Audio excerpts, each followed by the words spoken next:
ECOWAS Court of Justice awards $750 cost against Ghana for wasting its time failing to respond to suits. Israel shares irrigation technologies with Ghana for cost-efficient and all-year farming. Appeal to NIA to simplify registration processes for acquiring the Ghana card.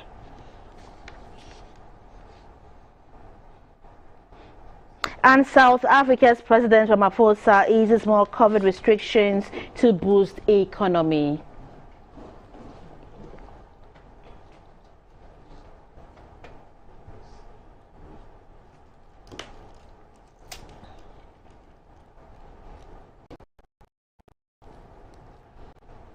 This is news coming to you live on GBC News and GTV. Hello, good evening. I am Siyoko Kwakucha. You're welcome to the news. My name is Shirley, and Robert Frimpoman will translate the news into sign language. The ECOWAS Community Court of Justice has awarded a cost of $750 in CD equivalent of 5,611 cedis, 30 pesos against Ghana for wasting its time. This was after Ghana, which has been sued by 3 anti-corruption agencies, asked for a week to respond to defenses filed by the plaintiffs. Transparency International, Ghana Integrity Initiative and the Ghana Anti-Corruption Coalition sued the Ghana government before the ECOWAS court over the controversial Ejapa deal. Anti-graft institutions filed the suit in July 2021 contesting the government's move to collateralize the country's gold without active engagement and consultation with Ghanaians.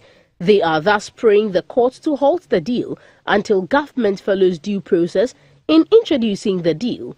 When the case was called in the ECOWAS external court session in Accra on Tuesday, a chief state attorney, Madame Dorothy Afriyie-Ansah, told the court that the Ghana government prayed the court for a week's adjournment to enable it respond to the plaintiffs' response to their filed defense. Counsel for the plaintiffs, Mr. Olumide Babalola, however, was opposed to the prayer.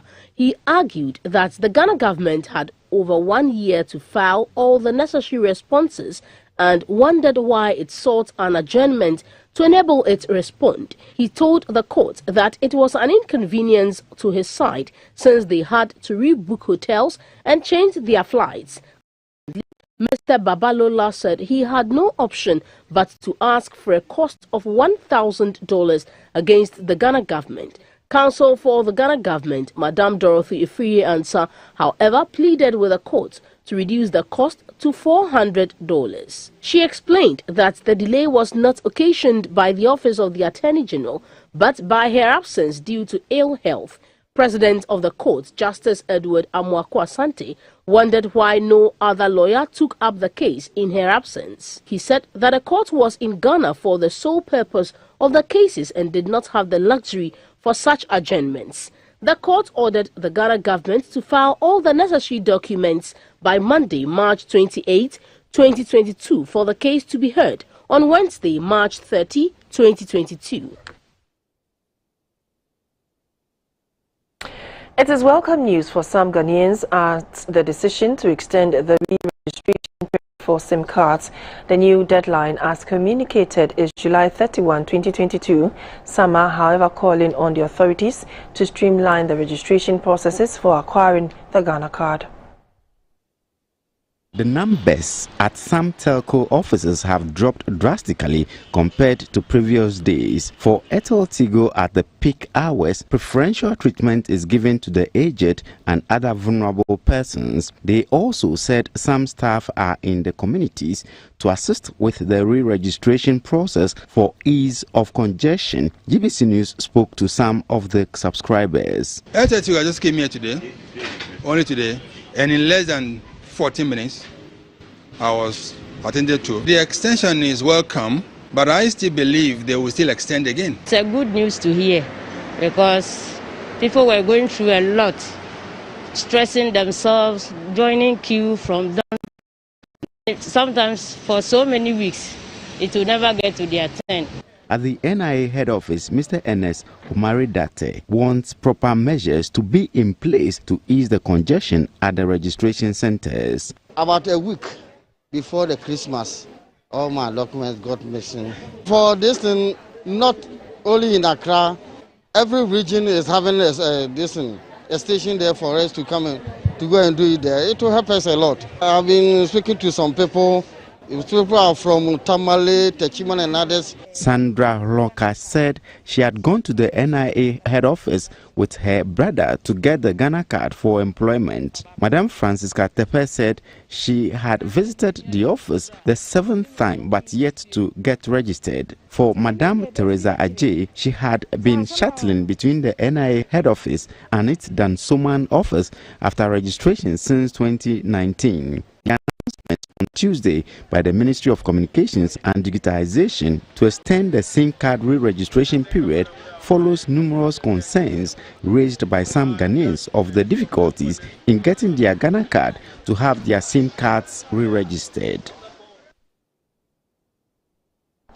Meanwhile, the National Identification Authority says the registration of the Ghana card is a continuous process. In an earlier interview, the head of Corporate Affairs at the National Identification Authority, Mr. Abdul Ganiu, said their offices are always open for the registration and acquisition of the Ghana cards and the provision of some other identity management services. What the NCA has done is to extend the period of the SIM card re-registration to ensure that by the 31st of July, for instance, SIM card holders in our country would have been able to acquire the Ghana card and also now be able to go through the SIM card re-registration process. Those who have not yet registered for the Ghana card would be able to do so through the many registration offices and registration centers that we have set up. We currently have 276 operational district officers. We have 16 regional officers. And at all these offices, registration is taking place.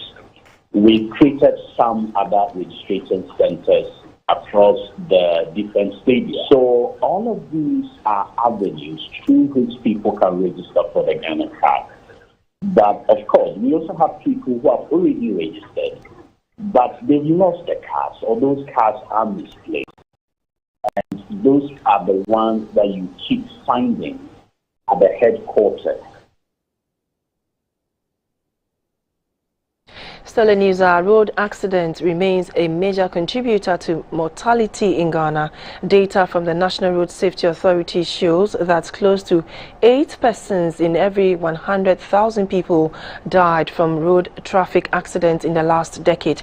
The month of March has witnessed multiple road carnage as 14 people died in a road crash along the Cape Coast Takoradi Highway just yesterday.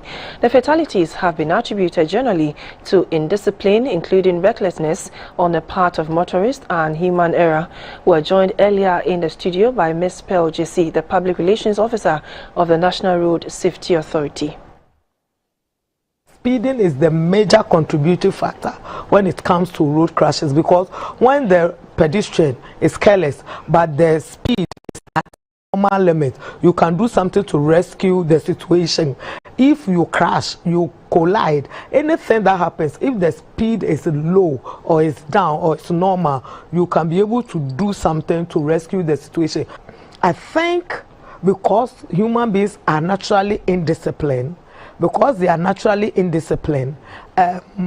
governments should do something about constructing roads that can communicate effectively to the road user, so that even upon their indisciplinary action, the road situation can save our lives if something is happening. The face-to-face road traffic enforcement by the police should be a thing of the past, because we have now grown technologically, and so we should introduce cameras at various black spots to detect overspeeding and other road infractions. The cameras that were introduced for security. It's for general surveillance for crime and security. It is now that, in collaboration with the Road Safety Authority, police is here to introduce the cameras to detect road infrastructure. A demonstration field for one of the Israeli irrigation technologies in Ghana has been inaugurated by the Israeli embassy in Accra.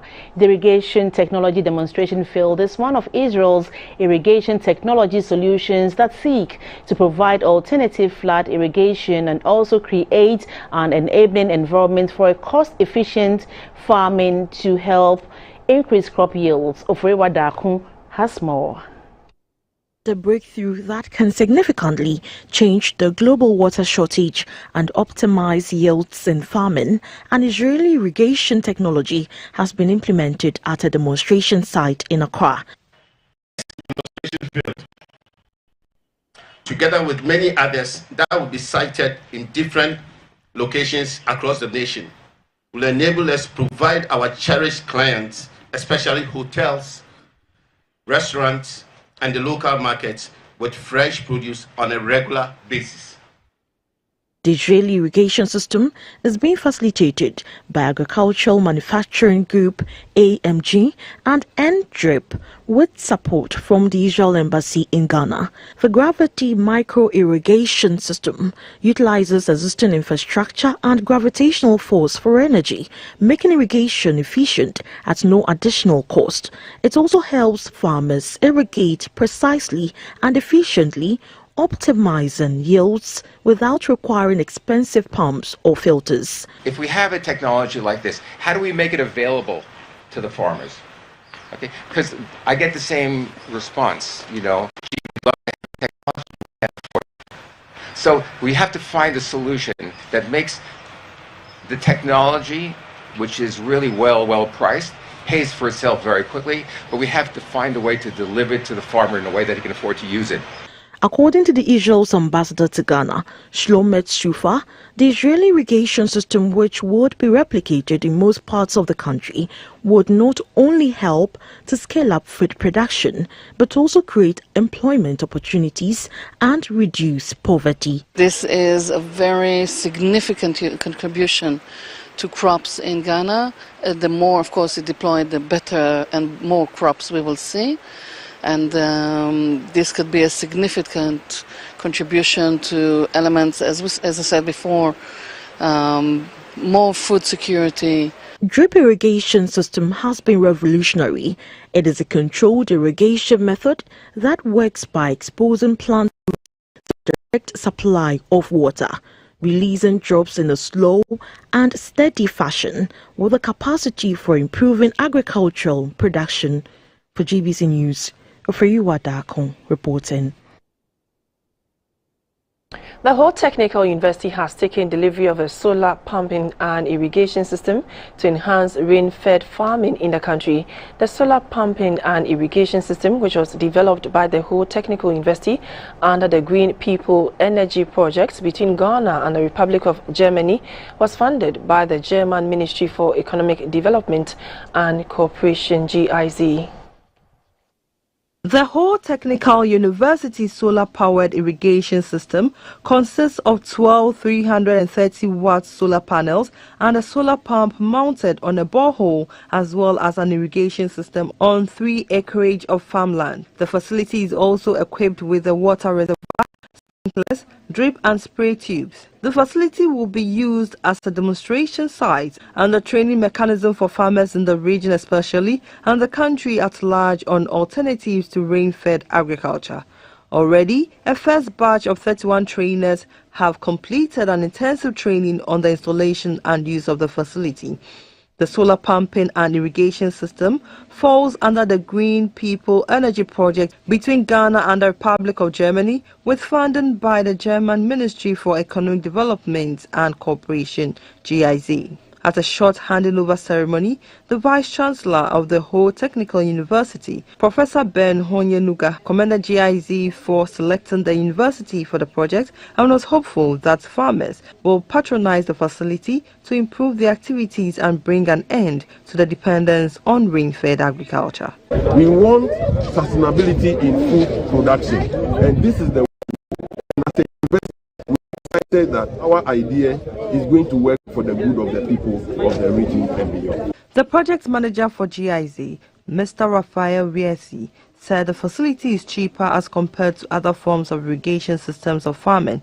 He was hopeful that it will help stimulate investment in the agriculture sector. We think that solar energy is a very good option, and on the long run also financially more viable than the diesel pumps. The solar power pumping and irrigation system was constructed by Pump Tech Limited and is expected to, among others, help train farmers on alternatives to rain-fed farming practices.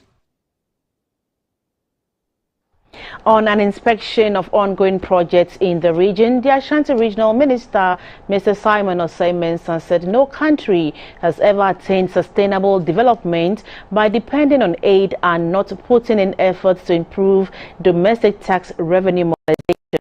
He therefore urged Ghanaians to support the e-levy policy to step up the pace of development. The Ashanti Regional Minister, Mr. Simon Osei-Mensah, was accompanied on his tour by municipal chief executives for Asante Achim Central and Asante Achim South, and the district chief executive for Busuntwi, officials from the Department of Urban Roads and the Ashanti Regional Coordinating Council. He visited the Ryder Iron and Steel Company at Odumasi in the Asante Achim Central Municipality, which is under the government's One District, One Factory program. This is its second production unit set up after the Tema unit to produce and distribute steel products for West Africa and beyond. The regional minister also visited Zinyan, a cement company at Bomfa Junction near Konongo, which is also under the One District, One Factory program. Known as Safe Cement, it gained popularity in 2018. It is the largest cement plant in the Ashanti region with an annual output of more than 1.5 million tons. A concern raised by the manager of Safe Cement, Mr. Kandalien, was a low voltage situation in the area which is negatively affecting production and appealed for a speedy intervention. Mr. Osei-Mensah also inspected construction works on the first phase of the Lake Road project. The minister was informed by the chief engineer of Kofi Job Limited, a local construction company, Mr. Isaac Edu Amwa, that the first phase of the 1.3-kilometer road is 90% complete. The company is also working on the extension of the storm drain from the Hinsan Bridge to a stretch of about 2.5 kilometers towards Kasi, and the bulk oil storage and transportation company, also known as BOST. Upon completion of the storm drain works, it is expected to possibly end the perennial flooding which leads to loss of lives and property. Mr. Osei-Mensah was impressed with the progress of work on the various projects. He said no country has ever attained sustainable development by depending on aid and not putting in efforts to improve on domestic tax revenue mobilization. The financial position that we have in this country currently is said that we cannot go on borrowing, so we should accept and pay this e-levy.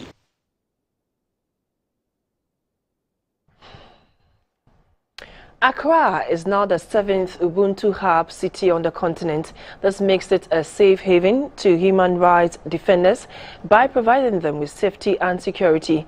The Ubuntu Hub Cities is a city-based relocation mechanism for human rights defenders at risk across Africa. The Gender Center for Empowering Development, GenCED, Human Rights Defenders Network, and the East and Horn of Africa Human Rights Defenders Project have officially launched the initiative in Accra. Here on the continent of Africa, human rights defenders continue to face threats, reprisals, and physical and mental violence as a consequence of their human rights work, forcing them sometimes into exile. Now, Accra, a city in the Greater Accra region and Ghana's capital, will serve as a safe and a temporary refuge. Since the inception of Ubuntu Hub Cities project, Accra comes as the 7th destination, the 2nd in West Africa after Abidjan in La Côte d'Ivoire, and the first English-speaking country in West Africa to host the hub. The chairperson of African Defenders and the executive director of Defend Defenders, the Eastern Horn of Africa Human Rights Defenders Project, Mr. Hassan Cheru, said the temporary relocation will enable the human rights defenders to take a break from a situation of high pressure and continue their work in a safe working environment. Largely to disabuse the notion that human rights defenders can only be safe outside the continent. We are saying no, African human rights defenders, they can be culturally, socially, and politically, and physically hosted by another African country. The executive director of Gender Center for Empowering Development, Gen said, Madam Esther Tavia, acknowledged the difficulties some human activists encounter in the discharge of their duties. She, however, said Gen would provide the needed support to human rights defenders physically and mentally. It's not okay for people to speak truth to power. Even for investigative journalism, it's not even okay for people to be open with the work that they do, because your life will be on the threat. And so we as an Ubuntu city basically is to support these groups who are speaking truth to power, who are fighting for social justice, who are fighting for human rights in their various countries. From lessons learned and best practices identified by similar city-based relocation programs across the world, the Ubuntu Hub Cities initiative is tailored to the needs of African human rights defenders. Ubuntu Hub Cities provides a durable option that combines safety, rest and respite, and opportunities for continued activism. For GBC News, Freyu Wadakon reported.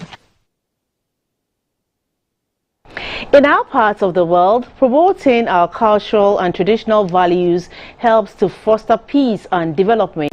As we celebrate Heritage Month, our reporter Peter Anyangare takes us to a part of the Upper East region to share in the rich culture of the people of the Kotin Tabiga community during this year's Belem Kuri Festival. From food to music and clothes, these are what identify a people. Even their gait as traditional leaders is a rhythm with an accompanying music. The smock has become the official and traditional wear of chiefs at various functions in the Upper East region. Traditional music from drummers, guitarists and women groups at Derbes is being promoted by traditional leaders at events to instill the cultural values and standards in the younger generation. Chief of Kotintabuk at the Nabdam district, Biliasong Langwat, said preserving culture promotes development and unity. He pledged to play his role in this direction. As traditional setup, we view culture as a way of spearheading the development in our communities. The festival further seeks to showcase our rich traditional culture to the outside world while providing a platform for our local drummers and dancers to exhibit their skills and talents. I wish to promote, protect, and preserve our traditional values. Sometimes people wonder what makes the kings, chiefs, and traditional leaders look bulky in their traditional wear. But it is not far from the fact that one can wear about 4 to 5 smocks at a go for an occasion. It adds to their majestic look, helps them move rhythmically to the music, and adds to their prestige as traditional leaders. The Member of Parliament of the area, Dr. Market Nawani, who was also present in his local attire, commended chiefs for using culture to promote development of the district. I also encourage you to initiate projects. When you initiate a project, you give us that moral authority as politicians to assist you to complete the project. And so the MP can use part of his common fund to also assist you. Many say traditional wear should not only be worn for annual events, but must be worn often, especially for ceremonies. The Belenkuru Festival, which was celebrated with a theme promoting socio-economic cultural development through traditional leadership and community participation, is to promote development and provide jobs to the people through culture. Peter Agengre, GBC News. Acquisition of technical skills through technical, vocational, education and training TVET is the key to providing just-in-time training for factory workers, and this is what the Ministry of Education referred to as transformational reform, which is being supported by Germany and the European Union. This issue came up when the EU ambassador to Ghana, Mr. Richard Razali, paid a courtesy call on the education minister in his office in Accra. The European Union have pledged continuous financial support for TVET education in Ghana and the enrollment of Ghanaian students in EU universities for further development of their skills. Paying a courtesy call on the education minister, Dr. Yao Educhum, at his office, the EU ambassador to Ghana, Irshad Razali, expressed satisfaction in working with Ghana. Education is a key area of engagement of the European Union worldwide, because this is, I will make it short, because the format, I would say, doesn't allow for deep discussion, but it's just a confirmation that we invest. The head of development cooperation at the German embassy, Dorothy Dinkeleka, noted that Germany has in the past 5 years spent 50 million euros on TVET in Ghana and intends to do more. The Education Minister, Dr. Yao Educhum, explained that the TVET transformational reform is designed to make the beneficiaries fit for the industry environment anywhere in the world. We have new industries emerging in waste treatment, and it's not difficult to have TVET training program that links up with them. We want that kind of training that is just-in-time training, truly aligned with the needs of the company.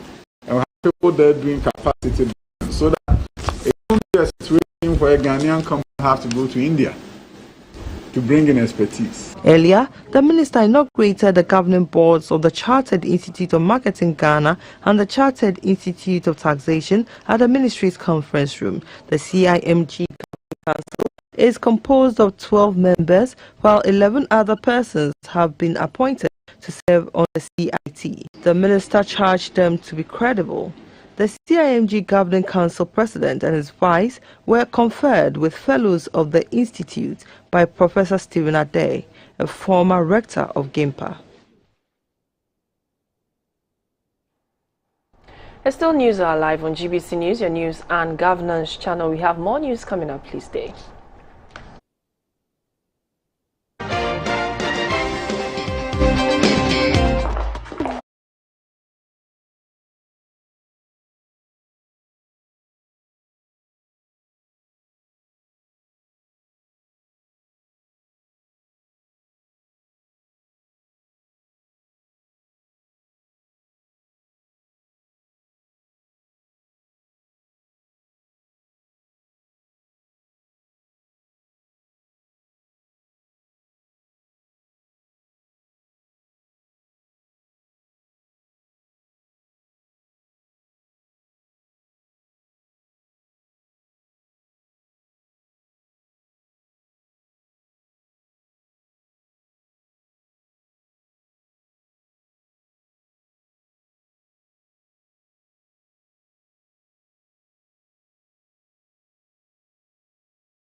Good evening and welcome. Time now for the business segment brought to you by MTN and Quick Credit. I am Dorothy Ajamai. The Director General of the Internal Audit Agency, Dr. Eric Oduro-Sine, is saluting members of the Council of State for agreeing to 20% cut in their monthly allowances for the next 1 year. Dr. Oduro-Sine also made some recommendations to further reduce expenditure to achieve fiscal consolidation as the Finance Minister addresses the nation tomorrow.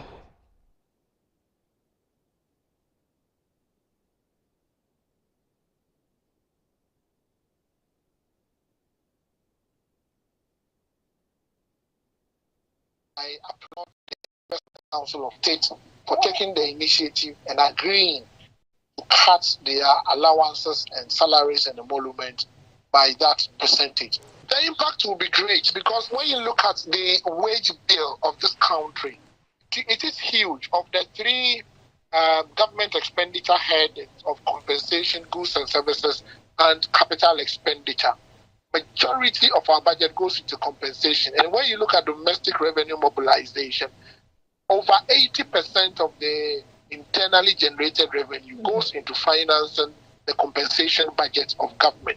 So if they receive this pay cut, government will save some money and use that one to also support goods and services. Government economic advisors must start thinking about a plan B, which is an alternative to the e-levy, so government will be able to mobilize a lot of.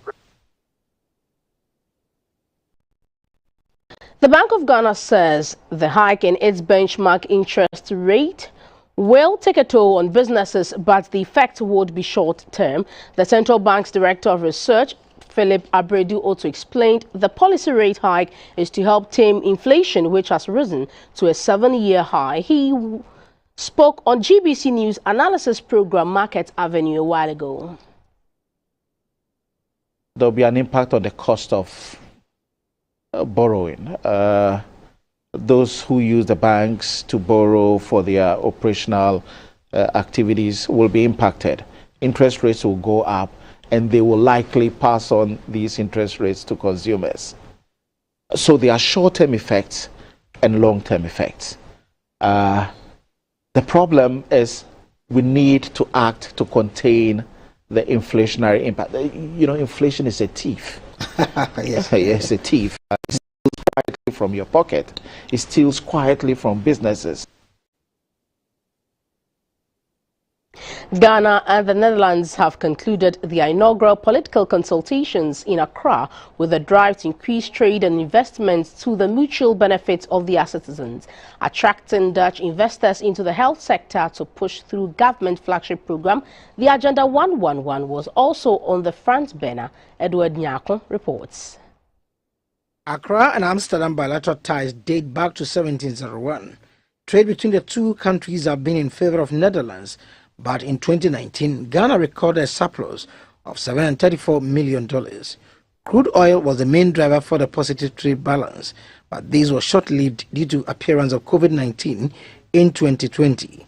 Now the trade balance is tilting in favor of Amsterdam, recording a $116.8 million in the year under review. And the first political the two sides were determined to ensure that their long-standing relations lead to improving the lot of their citizens. As Ghana pursues its Ghana Beyond aid based on boosting trade, we will continue to rely on your support for the implementation of this and other flagship programs for Ghana's industrial transformation.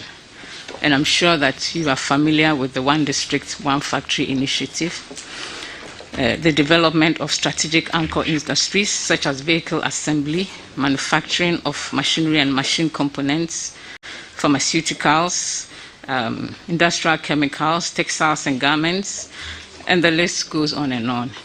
In fact, there's more room for Dutch investments and Dutch businesses. I hope we can do this more often, a yearly consultation. I hope we can sign a memorandum of understanding on this, because if it is up to us, but it's also, I hear from your words, we want to continue our good relations, and really looking forward to our discussions this morning. Thank you. Thank you very much. Other sectors that came up for discussions include water, agriculture, defense, environment, and climate change. And that's it for the business segment, proudly brought to you by MTN and Quick Credits. Coming up is the energy segment. Please do stay.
Good evening and welcome to the energy segment. I'm Dominic Honoji.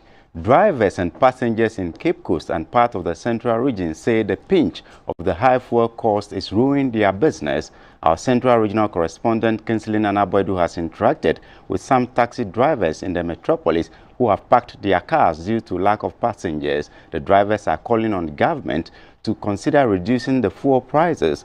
Meanwhile, the government has announced plans to review taxes and levies on the petroleum price build-up to caution consumers against the hike in prices. How Accra-Takoradi Cape Coast Highway is looking like. Unfortunately, not many vehicles that we can see here, but previously here had always been busy. When you move to even Cape Coast Town and of course Pedu Junction to Pedu area, there too, you don't even see many taxis around. And you find out from drivers as to why, and they tell you many of them have parked their cars. And it is as a result of the fuel increases and the fact that when they go, they are not able to break even. So I've been speaking with some of the drivers, and this is what they tell me. The fuel price is going up and government needs to do something about it. A lot of people have parked their cars because of the fuel.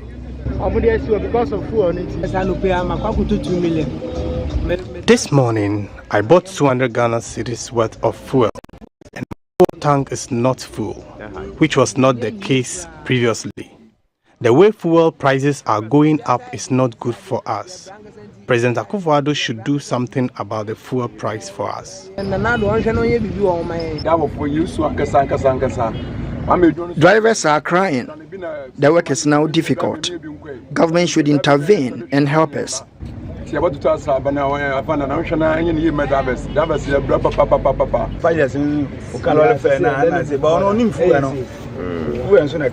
Passengers get angry when transport fares are increased, but they don't know how we suffer to buy the fuel. Now the work is difficult and government must come in to help.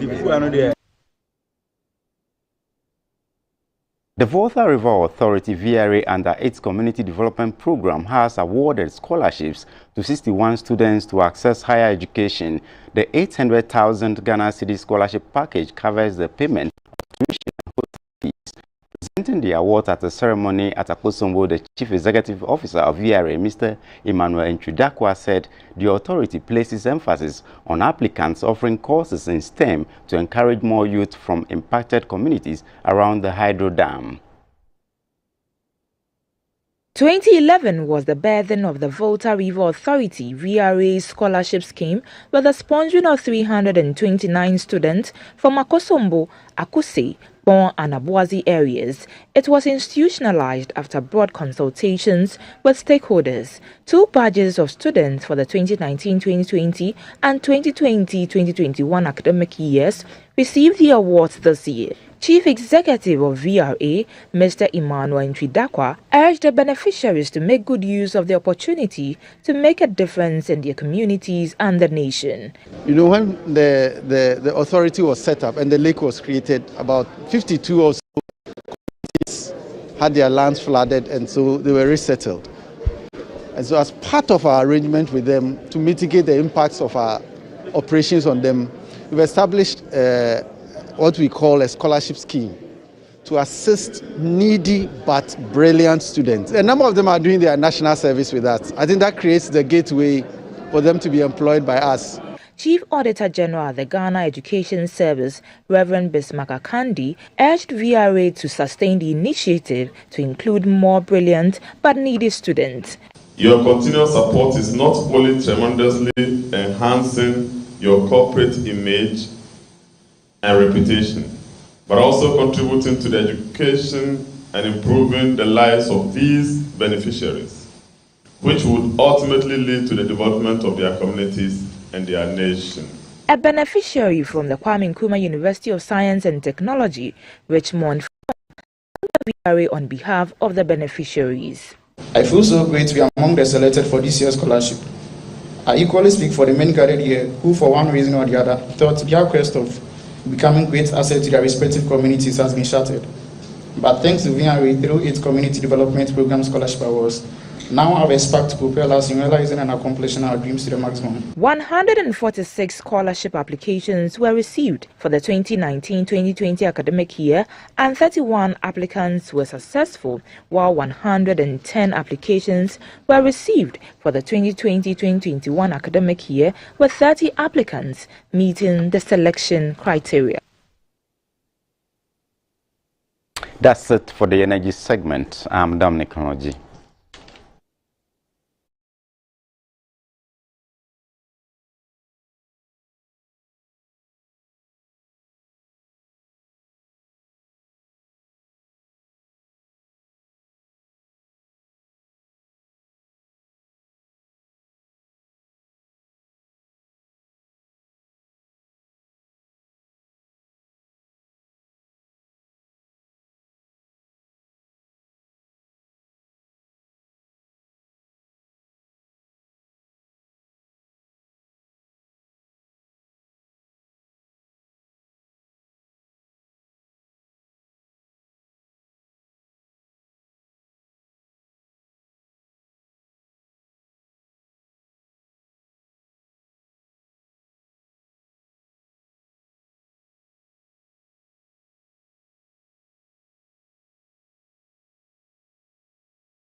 The health segment of the news is brought to you by Lufat from Tobinco. Low-income households in the greater Kumasi area of the Ashanti region with no toilet facility are to benefit from a program by the Ministry of Sanitation and Water Resources to fund the construction of household toilets. The various households are to register with their respective municipal assemblies to be part of this program, which has a $50 million funding by the World Bank for the greater Kumasi area. This came up at a media training forum in Kumasi on environmental sanitation. From a survey by the Ministry of Sanitation and Water Resources, 51% of households in the Ashanti region do not have toilet facilities. To help improve the situation, the World Bank has provided $50 million to help construct toilet facilities for low-income households in Greater Kumasi.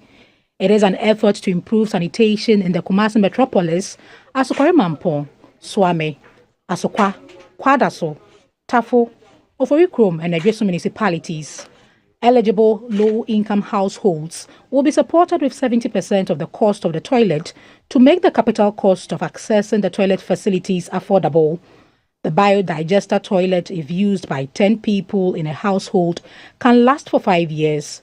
To improve environmental sanitation in these areas, the Ministry of Sanitation and Water Resources and Gamma Sanitation and Water Project organized a capacity-building program for selected media practitioners in Kumasi to help influence social behavior and attitude. The participants went on a field trip to some households at Adiembra in the Asokwa municipality who have benefited from the program. Some project. Toilet na baye na boye pa obia momodia nya bi woni fie na first na toilet na me ho kire me pa me na tikura mitimi desia me tuo me ho kire mo toilet.